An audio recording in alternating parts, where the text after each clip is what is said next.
Hi, I'm Gooby from Gooby and Dooby. So I used to be a neurosurgeon. I went to college at MIT and did 4 years of medical school and 6 years of neurosurgery training, and I was a neurosurgeon for almost 10 years after all of that. So that's 20 years of my life. And I quit. I quit last year, and nobody understood why I quit.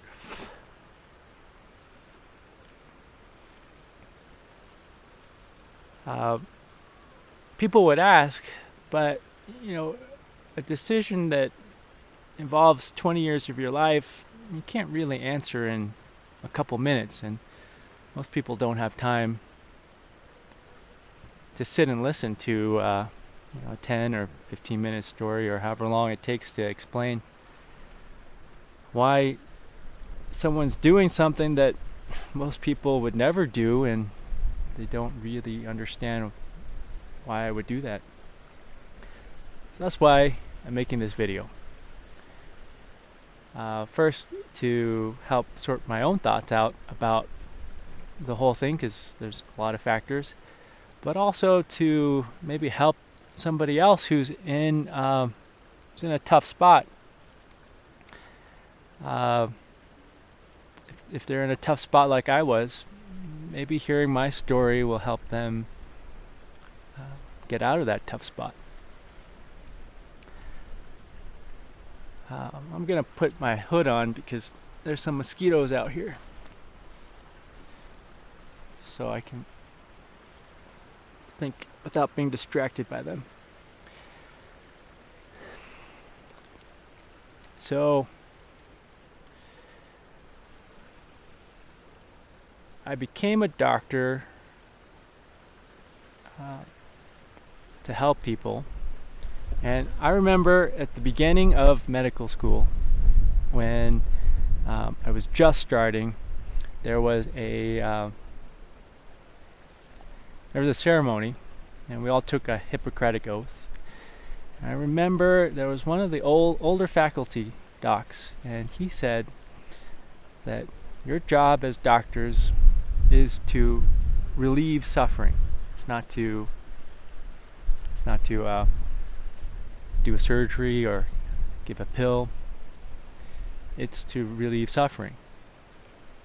That might be from doing a surgery or a pill, but it might be just listening, acknowledging what someone's going through. That stuck with me all through medical school and residency and afterwards. How I became a neurosurgeon is well,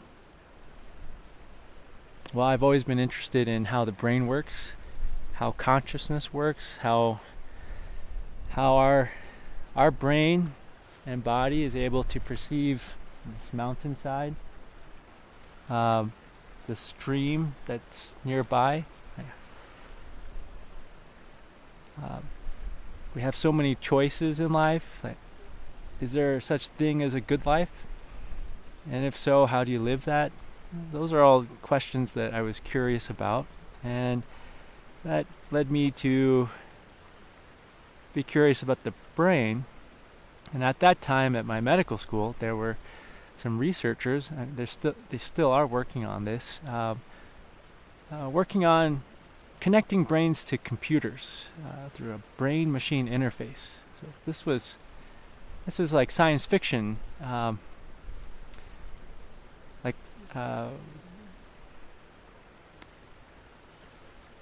creating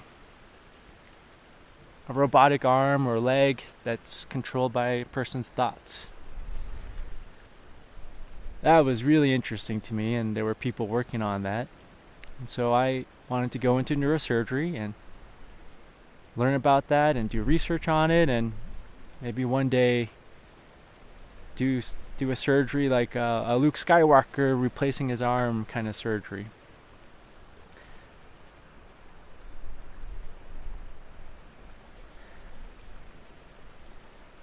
So I went into neurosurgery training. I got in, and I spent 6 years learning how to do brain surgery. And most people don't know that neurosurgeons spend half their time also learning how to do spine surgery, because spine problems are more common than brain problems.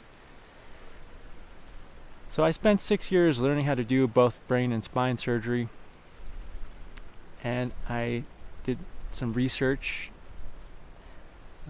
working on rats and electrodes, putting electrodes in their brain,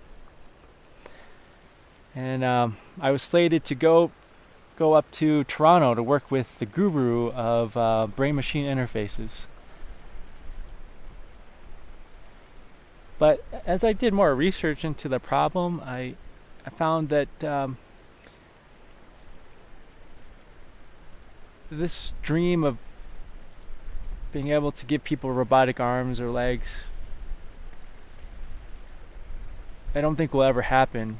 And that's because the brain knows that these small electrodes that listen to the brain are not part of the body. So it rejects it, builds up a wall of scar, and then the electrodes, they can't hear the neurons, the little tiny cells in the brain that send the signals. So the goal that I wanted to accomplish, which was to become a neurosurgeon who specializes and does research on brain-machine interface work, I thought that would not work out in the end because of those limitations. And after putting in 4 years plus, at that time, 5 years of my life, that's 9 years of from 20 to 29 years old. That's like the prime of my youth. I had invested it in doing medical school and learning how to do brain and spine surgery. At the age of 29, I realized that where I wanted to go, I would never be able to make it. It's just not possible. And after putting 9 years of my youth into that job, I didn't want to throw that away. So in my last year of residency, I learned how to do spine surgery, because that's what most neurosurgeons do.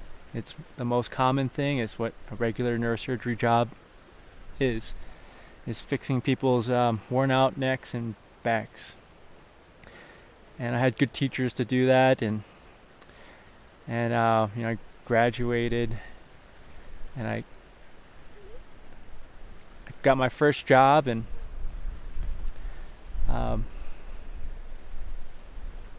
I knew that something was not right away. I had good partners. I had good hospitals that I worked at, but something was not right. I was very unhappy.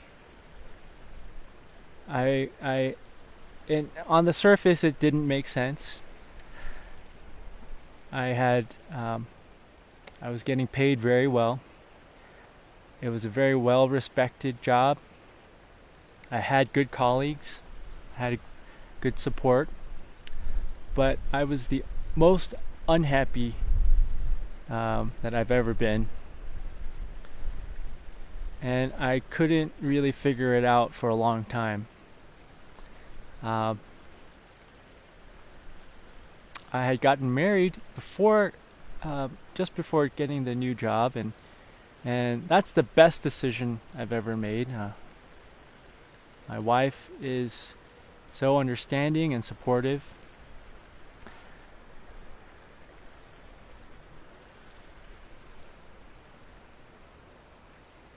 She tried to help me out, but really I didn't know what was the problem. I couldn't describe it, but now I know what it is. So Uh, it's really complicated, and I'll do the best I can to explain it. Going back to medical school, when I took that oath and I had that older professor say that your job is to relieve suffering, that's what I understood to of what it means to be a good doctor. And I had learned all these fancy spine surgery techniques to do all this incredible surgery work through tiny cuts. It's called minimally invasive spine surgery. It's the latest technology. We use navigation like a GPS inside the operating room. Like all the latest techniques, I learned, and I learned how to do well, and I did them, and I helped a lot of people out. But there were way more people that I couldn't help. And that's because surgery, like if someone's got what's called degenerative spine, that means their spine degenerated, it wore out. Could be a bulging disc pinching a nerve, or a disc is just worn out and bones are rubbing on each other, or there's a loose joint and the joint is banging on nerves causing pain. I can do surgery to cut out like a bulging disc to remove something and make more room for a nerve, or I could do a surgery where I put titanium screws and rods into the spine and lock it down and remove motion. It's all removing things. The only thing that was adding things was putting in a little electrode to block pain signals if there was nothing else you could do. But those were the tools I had. I learned to use them really well. But what I realized later on is that those aren't fixing the problem. There's so many people with back problems, neck pain, back pain, nerve pain down their arms and legs. Surgery might make them better for a little bit, but it didn't address what caused that disc to wear out, or the disc to bulge, or the joint to get loose, or the disc in between the bones to disappear, and then the bones are rubbing on each other. Those surgeries, they don't address that.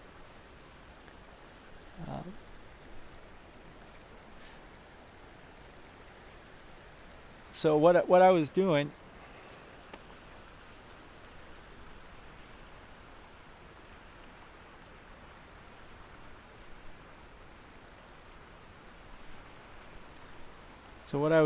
was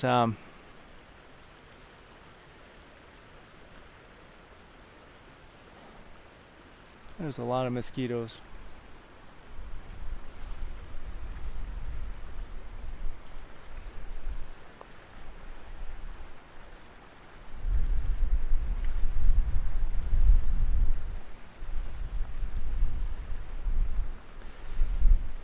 So what I was doing was I was doing the surgeries that I learned how to do.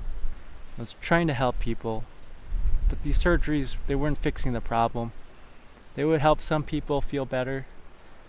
Some people would feel the same. Some people would be worse. A lot of people I saw in clinic, I had to tell them that, surgery is not going to help you. And of course, they would be devastated because I was sort of their last hope.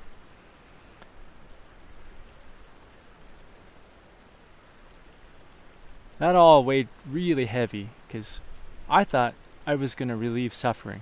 And I did relieve some suffering, but I saw so much more suffering that I couldn't relieve, even if I tried to do surgery.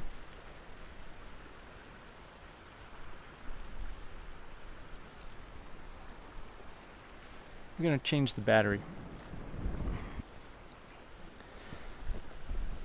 So a physician assistant that I worked with, he made a good analogy that the surgeries we're doing is like this. It's like you have a house, and the roof, the top of your house has a leak somewhere, and rain water is coming down into the house, and it's ruining the drywall, and you can see it. You can see water damage. The surgeries that I could do were like going into that house, tearing down that drywall, ripping out the moldy insulation, putting in brand new insulation, and rebuilding the wall. But not fixing the leak in the roof. That's what I was doing. And the way I realized that is that I could do a perfect surgery, and some people would get better, some people would stay the same, some people would get worse, even though I did the exact same perfect surgery. And some people would get better before I could operate on them. Even with gigantic bulging discs, they would get better. If I scheduled a surgery a month out, sometimes they would call me a week before surgery and say, "Oh, hey doc, my nerve pain's gone. Do I still need to do surgery? Yeah, I got a big disc in there, a big bulging disc, right?" And that was very confusing to me. I had learned some of that in residency, but actually being out there and practicing and seeing what happens to people, I realized that, whoa, wait a second, this isn't quite what I thought it was. I thought that if I do a perfect surgery, people are going to get better. And it wasn't always the case.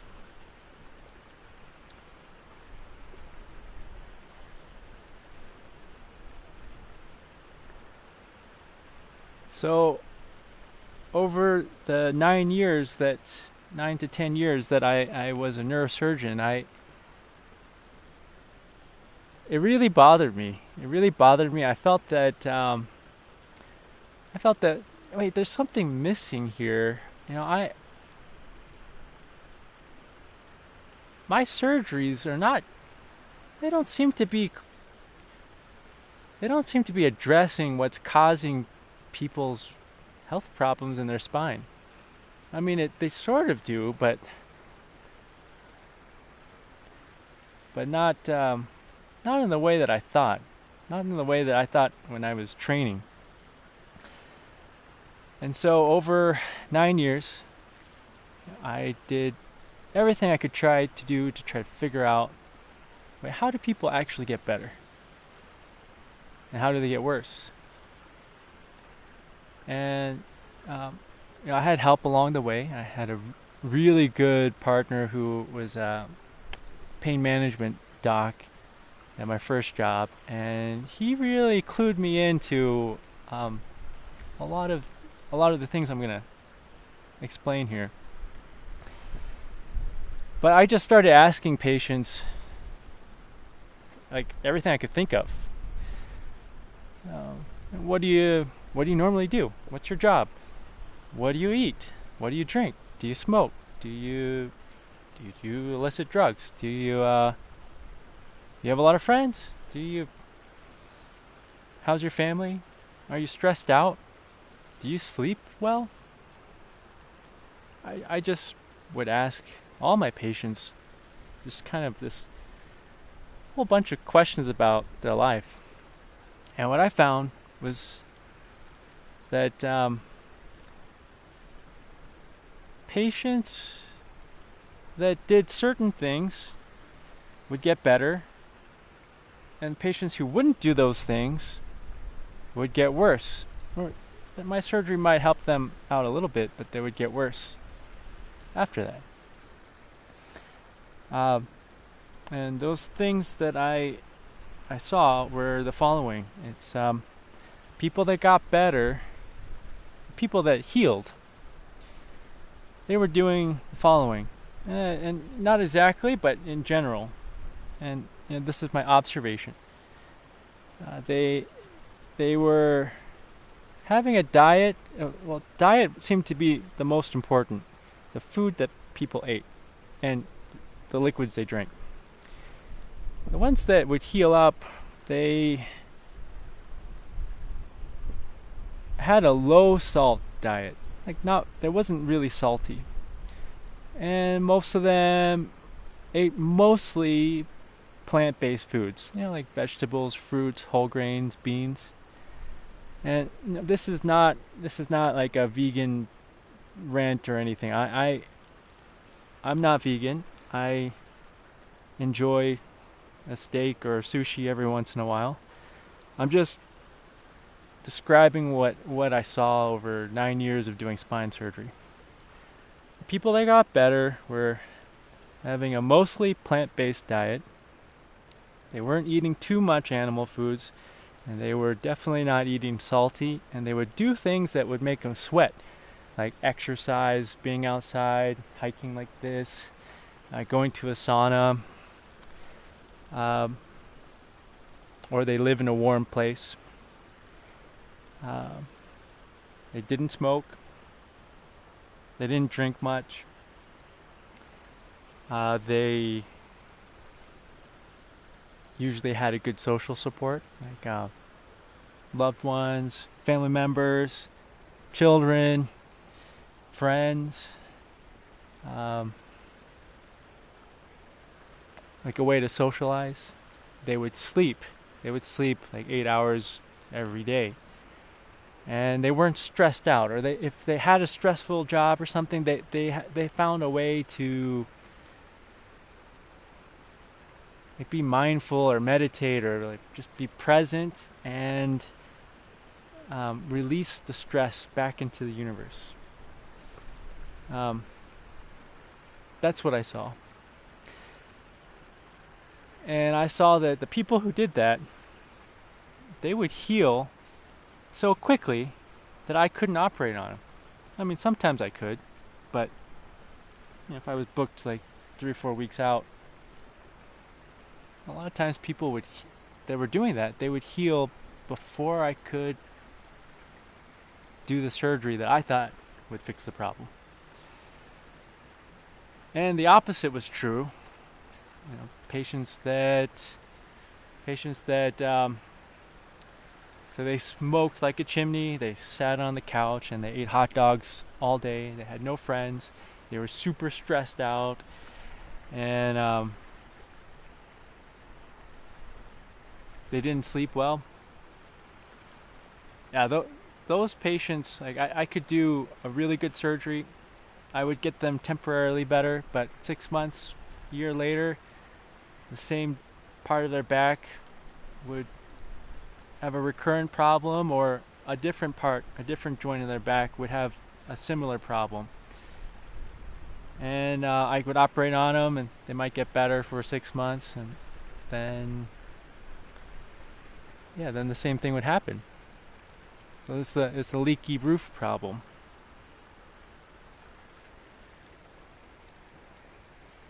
So that was my aha moment. It's like, oh,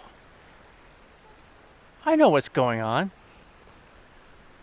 Wait, to actually heal, you need to eat a certain way, sleep a lot, not be stressed out, have a good social network, exercise, move your body, stretch.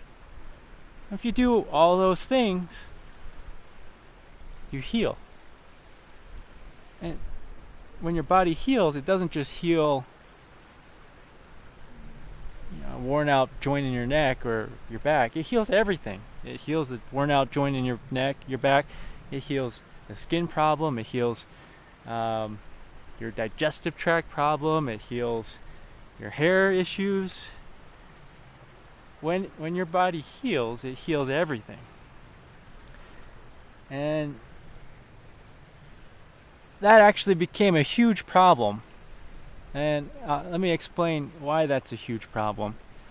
Because most people will say, "Wait, how is that a problem that you figured out how people are healing?" Uh, it's a problem because our medical system isn't set up this way. Our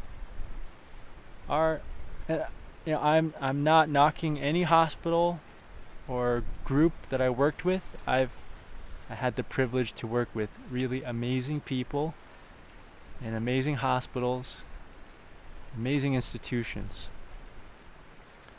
But the way that everything is set up in the whole country, it's not any particular hospital. The way things are set up is that the hospital needs to make money. They need to make money, they need to grow economically. They need to grow economically. And the problem there is that if you figure out a way to help patients heal, and that way doesn't include a pill or a surgery, well, then the hospital and the doctor are in big trouble, because if you figure out a way to help people heal and you can't charge them for it, well, then you've just worked yourself out of a job. Let's just say, like for example, there's a hospital in a town, and there's an X amount of people with back problems, and the hospital, there's a doctor. Say it was like me, Dr. Gooby, was doing, we'll just say 100 spine surgeries in a year to fix the people in the community's backs. And the hospital got paid, Dr. Gooby got paid, and it continued. Every year, 100 people needed surgery from Dr. Gooby. Well, the hospital's happy, Dr. Gooby gets paid. Dr. Gooby may not be happy with his life, but he's getting paid, and the hospital's getting paid. But if Dr. Gooby figures out, hey, yeah, you know what, this surgery can help some people, but really the best thing that people can do is eat a certain way, exercise, sleep, meditate, be mindful, not be stressed, hang out with their loved ones and friends, and then their back problems will get better.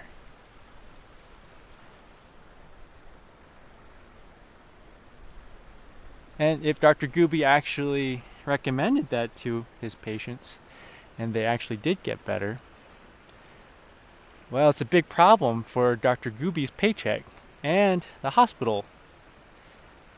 Because let's say in that town, let's say everybody ate more veggies and fruits. They really watched the salt intake. They did things that made them sweat, like being outside in the summer, exercising, enjoying fresh air and the nature, and spending time with their loved ones. And they slept 8 hours every day, and they meditated, and they weren't stressed out. Let's just say everybody who had back problems in that town did that, and they got better.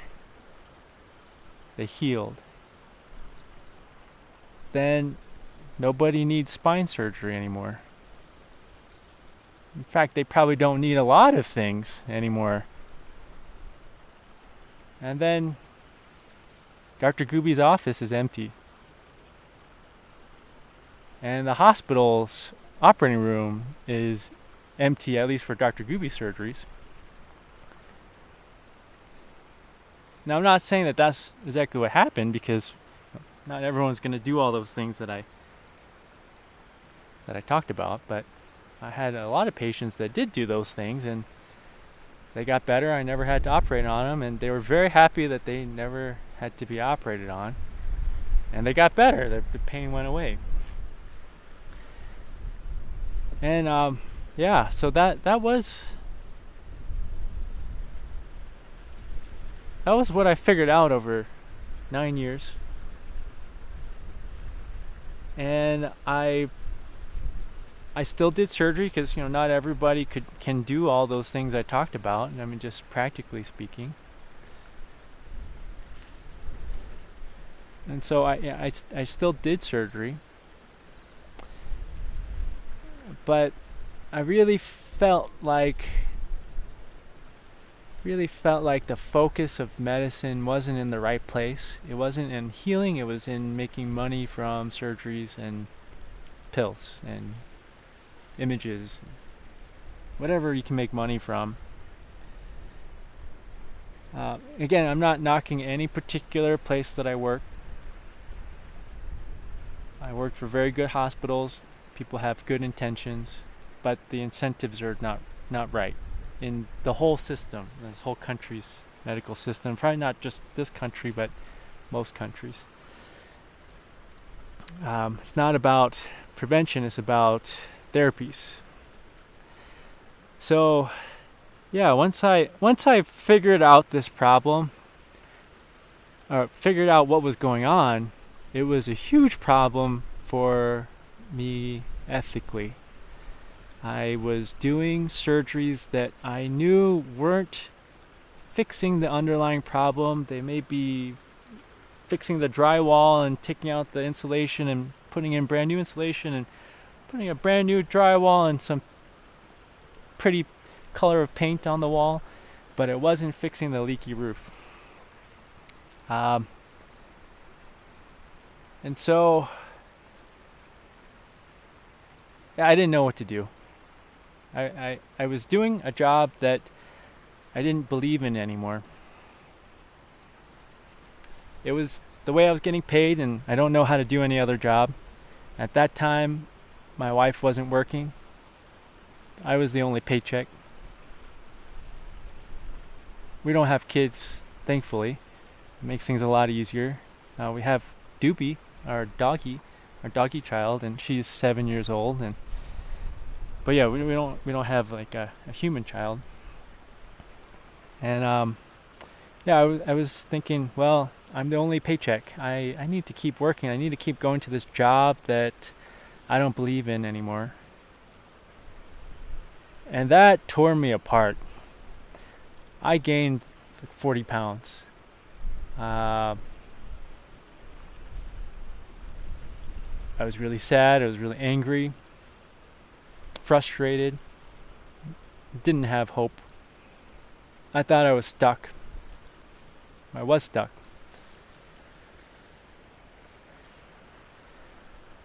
And then this was the year before last.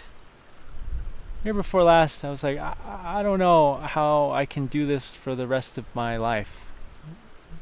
Most surgeons, they keep operating till they're 60, and at that time I was 38.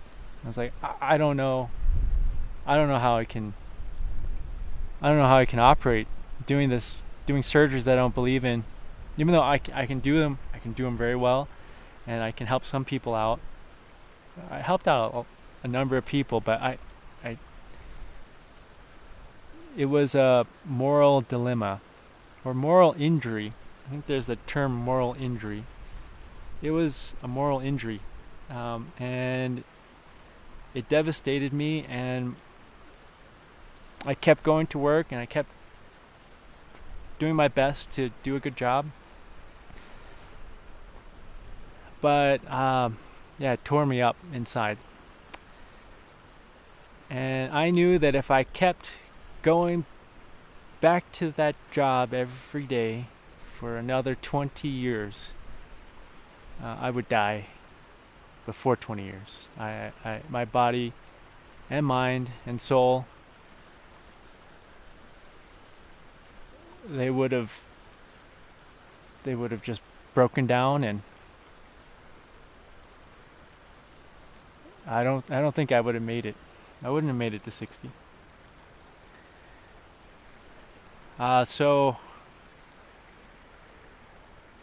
I knew that something had to change, but I was stuck. I I was the breadwinner, and I think a lot of people can relate to this. I think a lot of people may feel this way. And I knew that I was dying. I was dying inside, and my body was dying. So, I talked to my wife and I said, well, would it be okay if I just work part-time? Maybe I'll cover the ER neurosurgery job for a couple weekends a month, or a week or week and a half each month, and do something else, something that makes me feel good, like being out here, being out in nature the rest of the time. And my wife, I said earlier that she's amazing. She said, I see what you're going through. I've lived with you through it. You should just quit.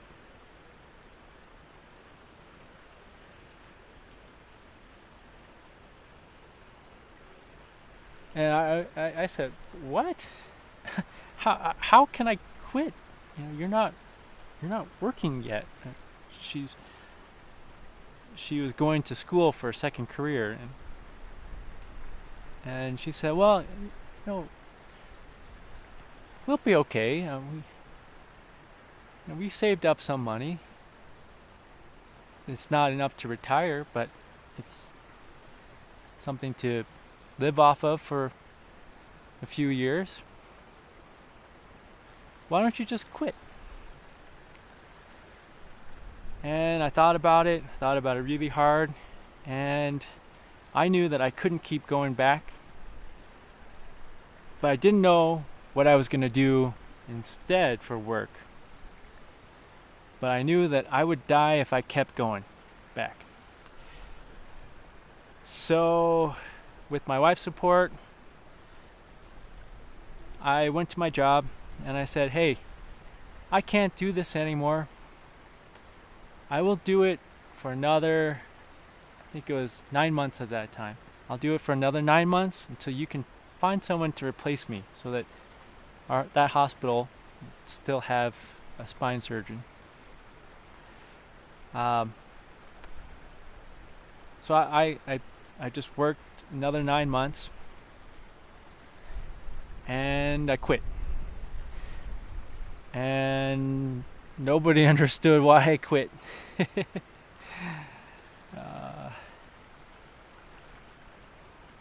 I would try to explain, but this video is probably already 40 minutes long, and people don't have 40 minutes to listen to me explain why I quit. So I would tell them, oh yeah, I was burnt out, or it's just too stressful. I just want to take a break, or I said all kinds of things like that. I mean, they're all true, but they weren't the full picture. And at first I was really embarrassed to say that I'm quitting, and that I have no plan of what to do afterwards. That was embarrassing too.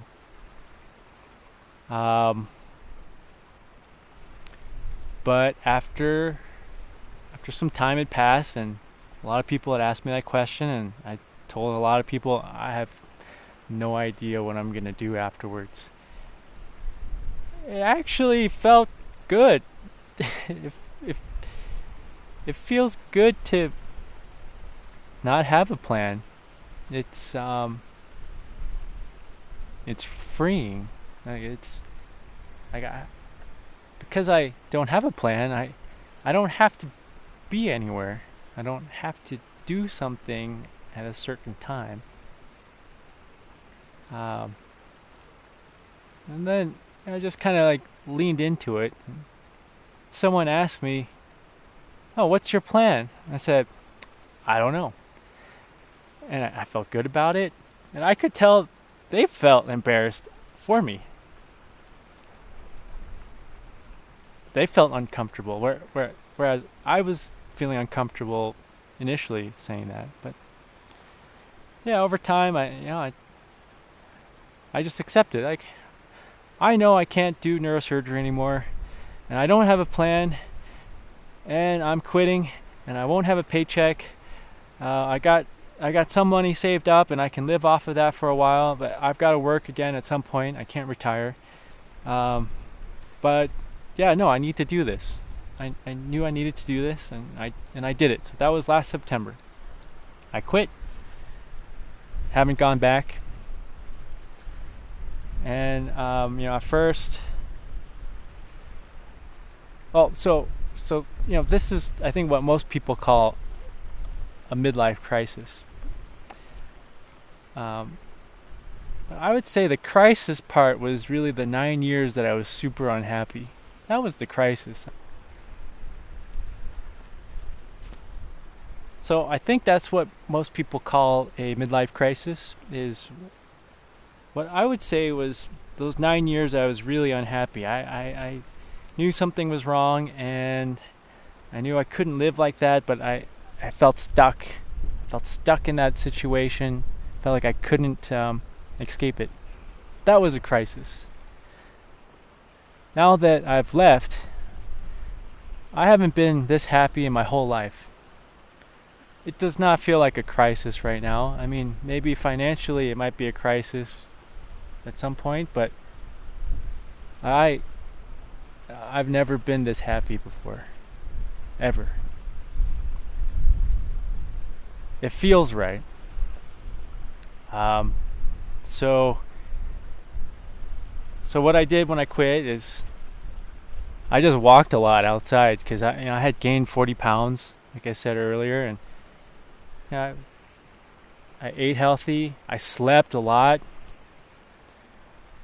because a neurosurgeon, they don't sleep very well, because they keep getting called about emergencies. Nobody was calling me. I slept every night for a really long time, and I walked, and I spent time outside. I spent time with my dog. I did the things that I wanted to do, which like be out here. My dog, she's Doobie, she's 7 years old, and for the majority of her life, she unfortunately had a very boring life, because I was so busy, my wife was busy, and we'd take her out for a walk every day for half an hour to an hour, and then she would just lay at home the rest of the day, and it made me sad. Made me sad that that's her life, or that was her life. And so I wanted to spend time with her, and spend time with her outside, because she loves being outside. And so it first started out, I want to lose weight, get back to a healthier weight. I want to help my dog live a full life, where she's having fun, she's smelling things, she's experiencing things outside. That's kind of where things started, and I made this YouTube channel, Gooby and Doobie, to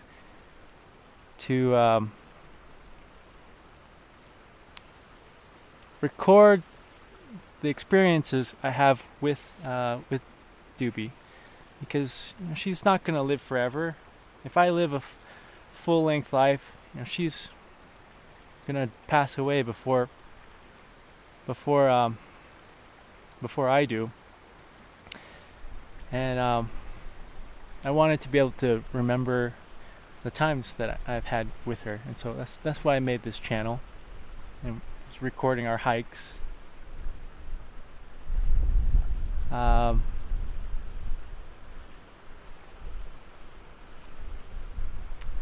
Where I'm going with this is that I didn't have a plan, but so where I'm going with this is, I quit. I had no plan. But when you let go of something that you're holding too tightly, even though it's hurting you, and you let go of it, then you're able to pick up something else that hopefully is better for you. I wanted to spend time outside. I wanted to help my dog live a full life by being outside with me. And then I wanted to record those moments so that if I live longer than Doobie, I will have those memories and I can look back at them and appreciate the time that I have with my dog. That's how this channel got started. And being outside with her, I started taking video of these pleasant nature scenes, and I found them very therapeutic for myself. There were a couple stressful times over this past year due to family health issues, and I found that hearing those nature sounds really helped me feel better, helped me process what was going on better, be more present and aware, and kind of release that stress and anxiety. And so, yeah, that's how I am. I came to where I am now by letting go of neurosurgery. I am able to be outside, be healthier. My dog is able to live a fuller life.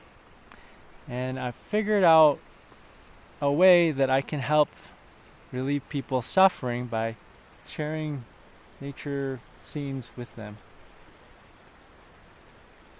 It's not a surgery, but it definitely works to at least one of those several things that help people heal, which is to relieve stress.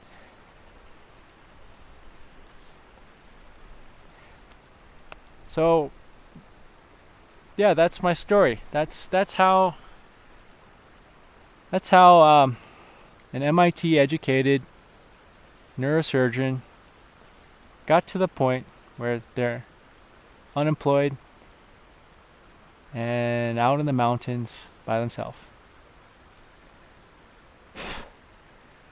Well, that was really long. It was really long, and I hope that might help somebody. I hope that you have a wonderful day if you're listening to this, and trust your heart. Trust your heart. Lean on the people that love you, and do what you need to do, whatever that is.